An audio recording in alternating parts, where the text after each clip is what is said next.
साथियों जय हिंद। और आज हम पढ़ेंगे शेखावटी की लोक देवियां। शेखावटी में कौन कौन से जिले आते हैं? चूरू, सीकर और आपका आ गया झुंझुनू। तो चूरू, सीकर, झुंझुनू में दो देवियां काफी महत्वपूर्ण है। एक तो आपके है जीण माता या जीवन माता, दूसरी आ जाती है आपके रानी सती। दोनों महत्वपूर्ण हैं और हम पहले रानी सती को पढ़ लेते हैं, क्योंकि जीण माता में आपको बहुत सी चीजें बताऊंगा। मैं क्या याद रखना है वो चीजें बताऊंगा ये शॉर्ट में। तो रानी सती कहाँ है मंदिर इनका? तो मंदिर है इनका आपकी झुंझुनू के अंदर। मूल नाम क्या था रानी सती का? मूल नाम था रानी सती का नारायणी देवी। एक नारायणी माता है वो अलग है, ये इनका मूल नाम था नारायणी देवी। और पति का नाम था इनके तन धन दास। तन धन दास ये इनके पति थे। और 1652 के अंदर तन धन दास की मृत्यु हो जाती है। राजस्थान से बाहर ये काम के लिए गए हुए थे और वहां इनकी मृत्यु हो जाती है। तो उसके बाद में ये नारायणी देवी जो है ये सती हो जाती है और तब से इनका नाम रानी सती पड़ जाता है। उपनाम क्या है इनका? उपनाम है इनका दादी जी। कौन कहता है इनको? तो जो अग्रवाल समाज है ना, अग्रवाल समाज की कुलदेवी है ये। और अग्रवाल समाज इनको दादी जी के नाम से पुकारता है। मेला भरता है आपकी रानी सती का भाद्र की अमावस्या, भाद्रपद अमावस्या। क्या के चक्कर पड़ जाए गुरुजी, अमावस चांदनी वे अंधेरी, अरे अमावस तो अंधेरी वे, ऐसे अमावस एवं अंधेरा। और पूर्णिमा के वे पेव प्रकाश, यानी पेव प्रकाश हो। तो आमें कंफ्यूजन नहीं होना। अब पढ़ा अपन जीण माता या जीवन माता। बहुत ही महत्वपूर्ण है, याद रखने वाली चीजें हैं, क्वेश्चन आते हैं इनमें से। चलो जीण माता पढ़ते हैं। नंबर 2 है आज की। 1 नंबर हमने रानी सती पढ़ ली है और 2 नंबर है जीण माता। बचपन का क्या नाम था इनके? बचपन का नाम था इनका जीवन बाई। जीवन बाई, जीवन बाई बचपन का नाम था। पिता का नाम? पिता का नाम था इनके धनराज। जन्म कहां होता है? जन्म होता है गांगू गांव है, ये चूरू के अंदर है। गांगू गांव चूरू के अंदर है। भाई हर्ष, भाई का नाम था हर्ष, जो हर्षनाथ भेरू के नाम से पूजे जाते हैं। हर्ष की पहाड़ी सीकर पर। बाप भी कौन है? आपलदेव। भाई और भाभी का नाम बहुत कम आपको देखने को मिलता है कि यहाँ क्यों लिखा है मैंने। तो हुआ ये था कि एक बार जीण माता और इनकी भाभी जो है आपलदेव, इनके बीच में बहस हो गई कि भौजाई तो कह रही है कि जो हर्ष है वो मेरे से ज्यादा प्रेम करता है, मेरा ज्यादा ध्यान रखता है। और बहन कह रही है जीवन माता, जीवन बाई कह रही है कि नहीं मेरा भाई है तो मेरा वो ज्यादा ध्यान रखेगा। इस बात को लेकर दोनों में तनातनी हो गई। अब भाई बेखबर, बेचारे को पता ही नहीं। तो हुआ ये, दोनों ने शर्त लगा ली कि देखते हैं भाई कौन जीतता है, भाई जो हर्ष है वो किससे प्रेम करता है। अब शर्त भी ऐसी कि भाई को बेचारे को पता ही नहीं। दोनों जाती है पानी लेने। पानी लेने के लिए जाती है दोनों, नंद और भौजाई। और शर्त इनकी ये होती है कि जो हर्ष है, हर्ष जिसकी मटकी पहले उतारेगा, मतलब हर्ष उससे ज्यादा प्रेम करता है, प्यार करता है। अब ये चली यहां से पानी, पिंडगढ़ से पानी भरा और पानी भरने के बाद में घर की तरफ चलते हैं। तो जो आपलदेव है ना, ये तो चल रही है आगे, आप बोलते आगे चल रही है और पीछे चल रही थी जीवन भाई पीछे चल रही है। अब एक बेसिक सा लॉजिक है कि अगर कोई काम है तो आगे चल रहा है, तो घर में जो भी इंसान होता है वो जो आगे चल रहा है पहले उसकी मटकी उतार के रखेगा। तो आबले की मटकी, हर्ष ने आबले की मटकी उतारी, जीवन भाई वहीं से गुस्सा होकर रवाना घर छोड़कर। अब हर्ष को पता ही नहीं इस कहानी का कि दोनों नंद भौजाई क्या करके आई है, किस चीज की इनके बहस हो रही है। और जीवन माता अपने यहाँ आ जाती है सीकर में, रेवासा सीकर के अंदर समाधि में लीन हो जाती है। और हर्ष भेरू उनसे पहले हर्ष की पहाड़ियों पर भेरू बन जाता है। तो ये तो है इनकी बेसिक सी कहानी। एग्जाम में क्या आएगा वो चीज हम देखते हैं। मंदिर कहाँ है? मंदिर है इनका रेवासा सीकर के अंदर। रेवासा सीकर के अंदर और जो गुफा है वो है गिरिमाला गुफा। मंदिर को काजला सीखरा भी कहते हैं, काजला सीखरा भी कहते हैं। निर्माण किसने कराया है? मंदिर का निर्माण करवाया 1121 विक्रम संवत। 1121 विक्रम संवत में हट्टड़ कह लो या मोहिल कह लो, हट्टड़ मोहिल ने, ये कौन थे? ये थे आपके पृथ्वीराज फर्स्ट का सामंत था। ये पृथ्वीराज खुद ने निर्माण नहीं करवाया है, पृथ्वीराज प्रथम के सामंत हट्टड़ और मोहिल ने 1121 विक्रम संवत के अंदर इस मंदिर का निर्माण करवाया। मंदिर के अंदर एक तहखाना है और तहखाने के अंदर कहा जाता है कि जगदेव पंवार ने सिर काटकर अपनी बलि दी थी। जगदेव पंवार की कथा आपने सुनी होगी, आगे तो आगे भेरू डमरू बजावे, वो जगदेव पंवार, उस कथा के अंदर जो वर्णन होता है वो जगदेव पंवार का ही होता है। 1669 ईस्वी, ये इंपोर्टेंट आ जाती है यहां से। औरंगजेब बहुत खुरापाती आदमी था, ये मंदिरों का तो बेरी था ये। तो इसने एक अभियान चलाया रखा, मंदिर तोड़ो अभियान। मंदिर तोड़ो अभियान था ये। और मंदिर तोड़ो अभियान के तहत औरंगजेब की सेना ने 1669 के अंदर मंदिर पर हमला किया। अब मंदिर तो इनसे टूटा नहीं, मक्खियों ने इनको घेर लिया। जो ढलान थी वहां पर जब ये हमला करने के लिए आगे बढ़ रहे थे मंदिर की तरफ, तो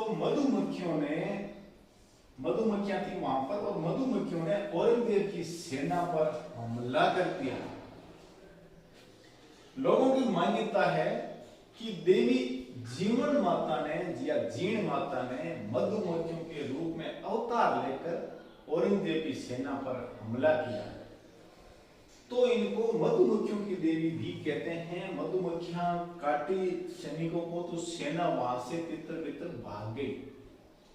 तो उसके बाद में इनको मधुमक्खियों की देवी भी कहा जाता है। ध्यान रखना, मधुमक्खियों की देवी।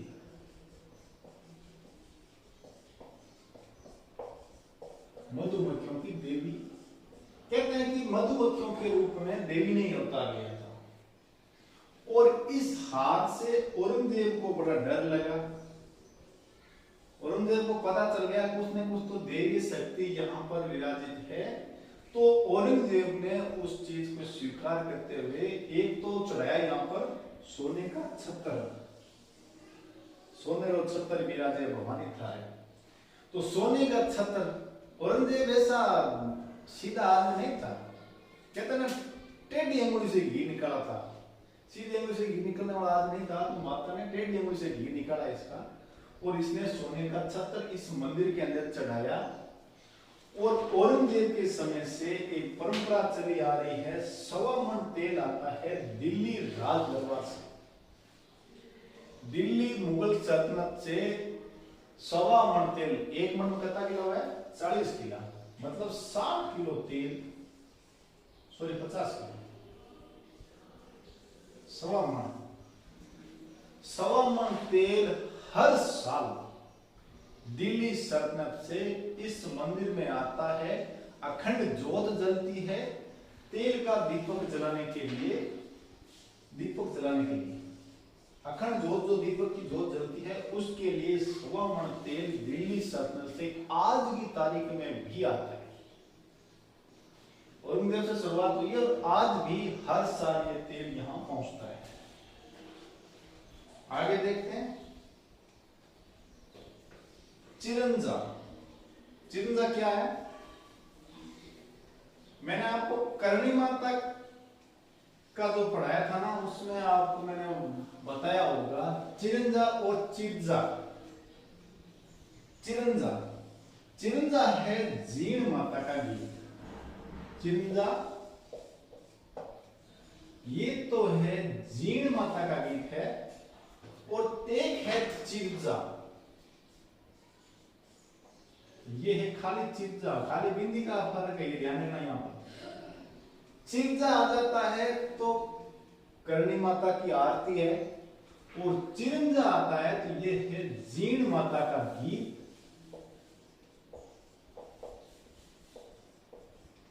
लोक देवियों के अंदर सबसे लंबा गीत अगर किसी का है तो वो ये चिरंजा गीत ही है, जीण माता। लोक देवियों के अंदर सबसे लंबा गीत है। कौन गाता है इस गीत को? कनफटे नाथ इस गीत को गाते हैं। कनफटे जो कानों में पहन रखे होते हैं ना उनको कनफटे नाथ कहते हैं। आगे चलो, आगे है चिरजा। बता देना आपको चिरजा क्या है? करणी माता की आरती। चिरजा और चिरंजा ध्यान रखना, एग्जाम में घुमा के क्वेश्चन पूछ लिया तो गलत हो जाएगा। अनंत प्रदेश सीकर के चौहानों की कुल देवी। तो सीकर के चौहानों की कुल देवी पूछ ले आपसे तो ध्यान रखना कौन है? जीण माता।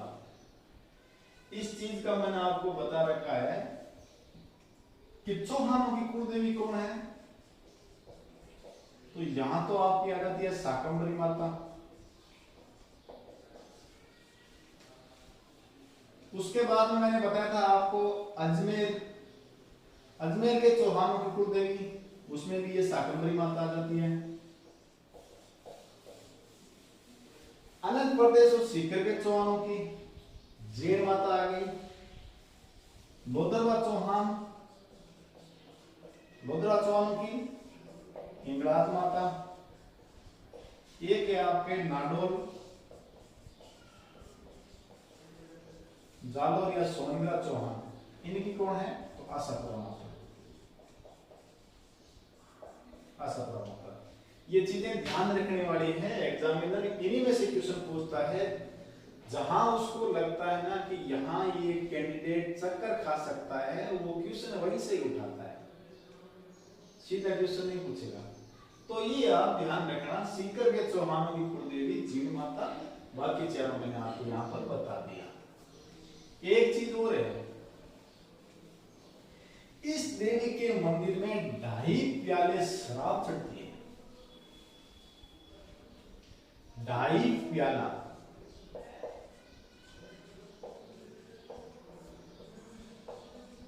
ढाई प्याले शराब प्रसाद के रूप में चढ़ता है। चरणामत कहते हैं इसे। 2.5 प्याले शराब चरणामत के रूप में चढ़ती है और फिर भक्तों के अंदर बांटी जाती है। अब इस 2.5 से ध्यान रखना, मैंने यहां भी आपको बताया है ये 2.5 प्याले शराब एक जगह और चढ़ती है, मैंने बताया। कहां? शीला माता। शीला माता याद करो, पीछे पढ़ाया मैंने। शीला माता, मान सिंह जी गए थे, बंगाल से मूर्ति लेकर आए थे, केदारनाथ कायस्थ को हराकर, वो शीला माता। जयपुर के अंदर इनका मंदिर है और 2.5 प्याले शराब शीला माता के भी चढ़ती है। एक मैंने इसके साथ में बताया था आपको 2.5 दिन का झोंपड़ा कहां है? ये है आपके अजमेर के अंदर। संस्कृत पाठशाला थी और कुतुबुद्दीन ऐबक ने इसको तुड़वाकर 2.5 दिन का झोपड़ा बना दिया। एक ढाई और बताया मैंने, ढाई साका, ये कहां हुए थे? ढाई साका जैसलमेर, जैसलमेर दुर्ग, जैसलमेर दुर्ग जो है वो 2.5 साकों के लिए प्रसिद्ध है। और तो ढाई क्या है? एक ढाई होता है ढाई अक्षर प्रेम के, ढाई अक्षर प्रेम के, वो अपने एग्जाम में नहीं पूछते, वो खाली ऐसे ध्यान रख लो, बाकी उसमें नहीं पढ़ो तो ठीक है, ठीक है।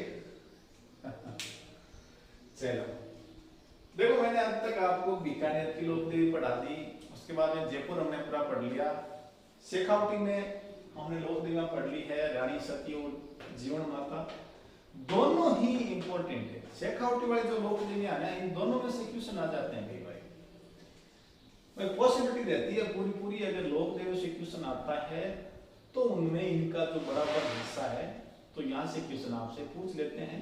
और ये जो मैंने ढाई वाले एक चिरंजा बताया वो भी ध्यान रखना, उसमें भी आप अच्छा कर पाएंगे। बने रहिए मेरे साथ में और कोशिश करूंगा आपको मैं अच्छा से अच्छा पढ़ा सकूं। तब तक आप सभी को जय हिंद, नमस्कार।